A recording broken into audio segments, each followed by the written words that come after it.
갑자기 탈당했죠. 네. 그리고 탈당해서 겨우 손잡은 게 이준석. 한때 40%가 넘는 민주당 차기 대선 주자 1위를 오랜 시간 유지했던 분인데 선거가 끝나고 일정 시간이 지나면 완전히 멀쩡하게 돌아오는 분들이 있어요. 네. 다시 광인이 되셨네. 한덕수와 단일화. 야, 어떻게 내란 대응과 단일화를 합니까? 이낙연 승리 가능성이 1도 없을 뿐더러 국민의힘 후보 또다시 단일화해야 할 텐데 그럼 국민의힘 선대본부장 할 겁니까? 그냥 국민의힘 후보를 위한 장작개비 역할만 하고 사라지는 건데 이낙연 뉴스는 대선 끝날 때까지 이걸로 끝입니다.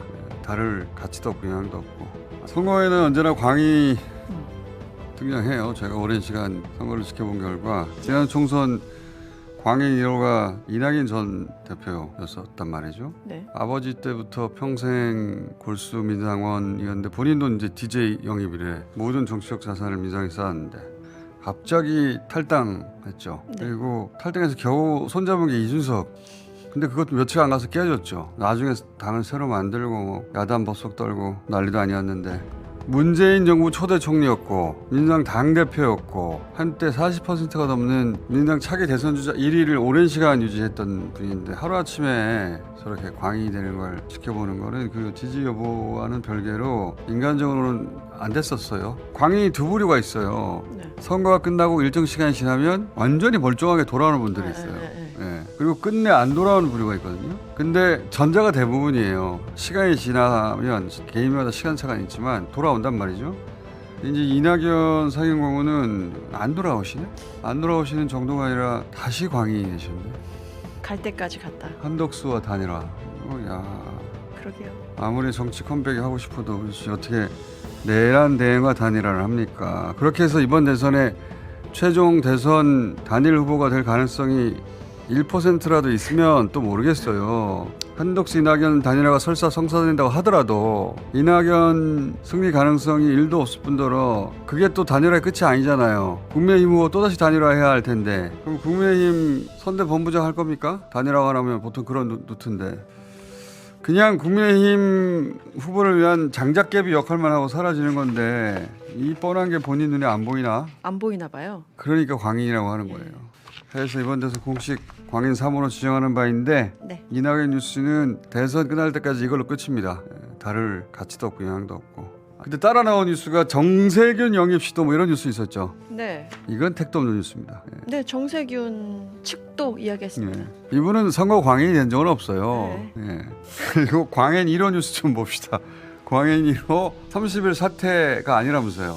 1일에 사퇴하고 2일에 출마 선언을 한다라는 기사가 나왔습니다. 30일에는 미국 해군성 장관이 오기 때문에 또 이 사람을 만나야 한다. 1일 사표 2일 출마. 네. 또 1일에는 노동절이긴 하지만 공무원이 쉬지 않으니까 이때 그러든가 사퇴하는 거 말든가. 가능하다. 이유가 참 웃겨가지고요. 그러든가 말든가. 파이팅이다. 관련 뉴스로 무슨 비서진 뭐 네. 사퇴한다 뭐 이런 것도 있잖아요, 그죠? 그렇죠. 예. 손영태 국무총리실 비서실장이 누군지 안 사직서를 중요합니다. 제출했다. 예, 그러든가 말든가. 물어봤잖아요. 물어봐서 대답했는데. 그런 뉴스들이 많은데 이거 자세히 안 더 봐요. 얘기할까요 그러면? 아니 됐어. 그만 알고 싶어요. 연설 비서관네. 아니 그만 알고 싶어요. 그러든가. 자, 다들 열심히 하시고요. 자, 어제 근데 또 광인이로 이코노미스트 인터뷰 나왔던데 보니까. 네, 그렇습니다. 요건 얘기해도 되죠? 네. 예, 미국과의 협력적 협상을 통해서 상호 윈윈하는 해결책을 찾을 수 있을 것이다. 아, 그리고 한 가지 더 얘기해요. 해법 찾지 말라고 이 사람아. 한 가지. 당신이 찾지 않아도 된다고. 당신 권한 아니라니까 자꾸 뭘 해법을 찾는데. 그리고 미군 주둔이 우리에게 절대적으로 중요하다. 이런 얘기도 했습니다. 그러니까 뭐 아무 말이나 할 수 있긴 한데 해법 찾지 말라고. 당신 권한이 아니라고 하지 말라고. 한덕수 대행은 이번 대선 후에 수사 대상 될 거예요. 그럼요. 내란 주요 종사 혐의를 대선 출마로 벗어나 보겠다고 미국과 협상해서 국익을 어떻게 훼손했는지 훼손하는 게 있다면 철저하게 따져서 그 대가를 치러야 합니다. 매국노는 반드시 1000배, 10,000배 응징해야 돼요. 다시는 안 나오게. 네.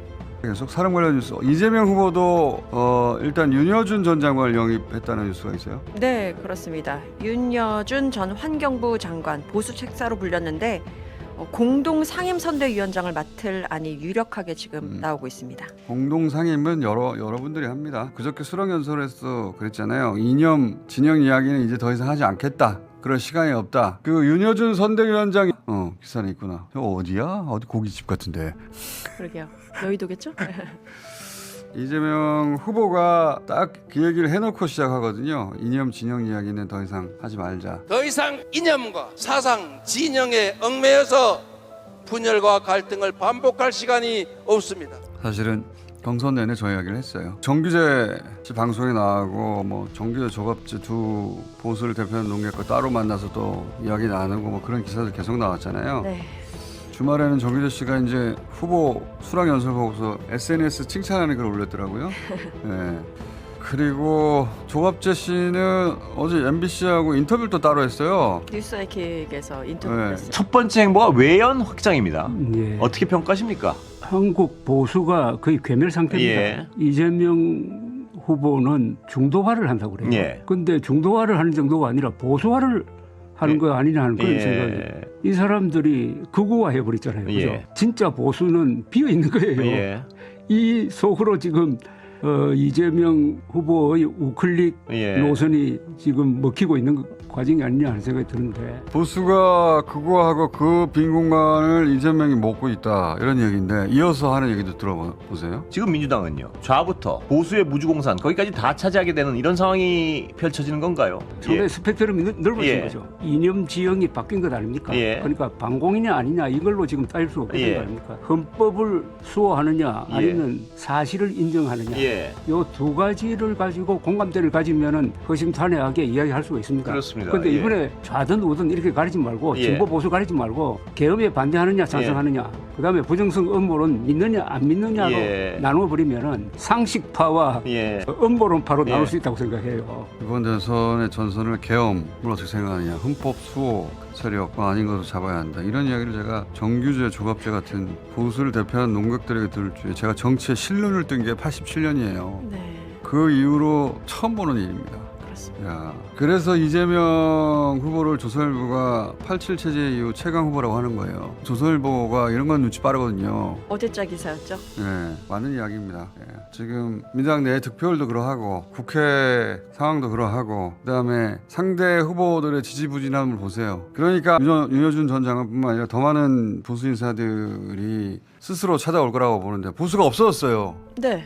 지금 권영세, 권성동 이런 분들이 자기들이 지도부라고 하는데 보수를 다 까부시는 선두주자 물론 그 수계는 윤석열입니다. 그리고 최강의 도움이 김건희 아주 잘하고 있어요. 아주 다 쌍 우두머리.